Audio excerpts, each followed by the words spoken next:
Small communities aren't alone in their efforts to create thriving economies. Organizations like Local First Arizona can offer help. Most significant, Via but I'm Skype, we biased. learned more from Liza Noland, Director of Rural Programs. On the Arizona rural development side, if you take a look at this state, 92% of the population lives in or near Maricopa County. But the 8% of the population that lives elsewhere lives in rural. And so anywhere beyond Maricopa County is where you'll typically find me on any given day. We've got quite a few counties. We've got all sorts of small towns that range in size from, 3,000 people to up to maybe 50,000 people. And I work in those communities with your typical town councils, your chambers, economic development professionals, or tourism professionals on initiatives to help them, what we call activate the community. And what are some of the typical challenges that they face? Is there a common denominator among some of these communities? Yes, I think there is no shortage of effort, heart, and great ideas in rural. But what they struggle with is access to money, funding for these ideas, time, and people. It's just a matter of how do we actually implement some of these ideas to help grow these communities? How do we get people engaged to volunteer or participate? And how do we fund some of the ideas that we have? People that we spoke to say that many times it comes to a matter of attitude and your words when you're describing your town or your community. How important is that as part of development and marketing? Oh, well, I think we have a problem in rural that we call rural rhetoric. And it is that there's a message that seems to run through to the youth that says, if you stay in this town, you have somehow failed. And so I think a lot of people grow up with a sense of connection and, passion for the place that they've grown up in, for their hometown, but they feel like they have to leave in order to succeed in the eyes of the community and kind of go out and see what else the world has to offer. And I don't think there's anything wrong, particularly with new experiences. But I think the fact that they feel like they can't stay and participate and grow the community they grew up in is kind of a miss. And so, really, it does come down to when and if, and sometimes they do come back. A lot of times, in fact, they do come back.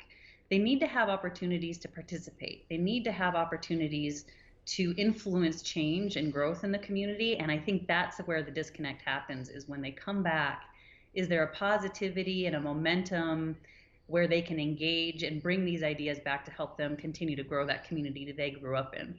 And connected to that, are there some common missteps that some people in those rural communities take or management takes that keeps that community from rising more than it has? Well, common missteps. I think in some ways, because we've always done it this way, we continue to do it this way. I think that's a major misstep. Um, I also hear a lot of, we've tried that in the past, it didn't work. And I think what's missed in that is a lot of times things change. There's new momentum, there's new energy, there's new people involved in an initiative. There's success stories from around the state where this has worked elsewhere. But maybe in rural, sometimes we get a little bit set in, we've already tried that, or it's just not what we do, or it just isn't who we are, and we don't try new things and think outside the box. And then I spoke to the town manager in Wilcox, and he mentioned that one of the services that you provide is hospitality and customer service training and social media online engagement training. How important are those aspects in order to try to attract people and increase development?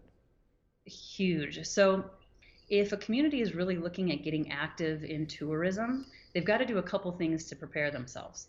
They first really have to know who they authentically are, because a lot of communities look around and say, we want to be just like Jerome, or we want to be just like Bisbee.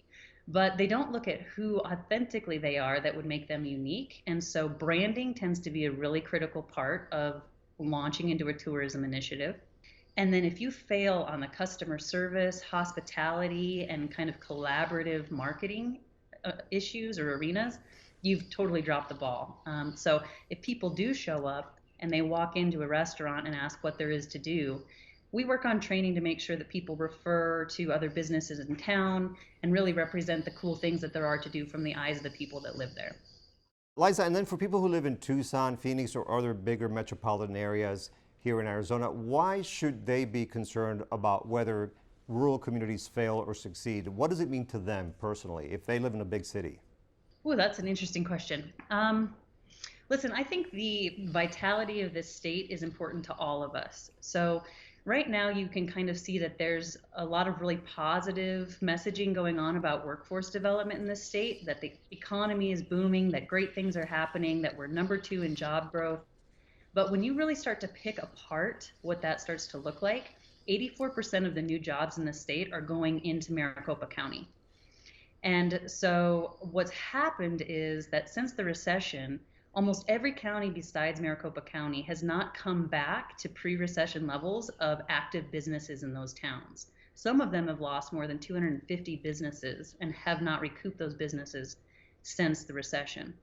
So, although there's economic growth in Maricopa County, we're not seeing it in our rural communities. And our rural communities are where you've got the heart of the state. That's where you've got your ranchers, your agricultural growers, your farmers. That's where you've got these small communities that are, building up youth. That's where you've got opportunity for education, sports, and recreation. And so, our state as a whole, I think, deserves to have that same vitality as Maricopa County on its own. And truly, in Tucson and in Phoenix, they hold the power to be able to diversify that economy. So, our call to action would absolutely be invest in rural, visit rural, become passionate about rural, because it is part of our identity as a state, and it deserves the same chances to grow and flourish. All right, Liza Noland, Director of Rural Programs, so Local First Arizona Foundation. Thank you very much for joining us.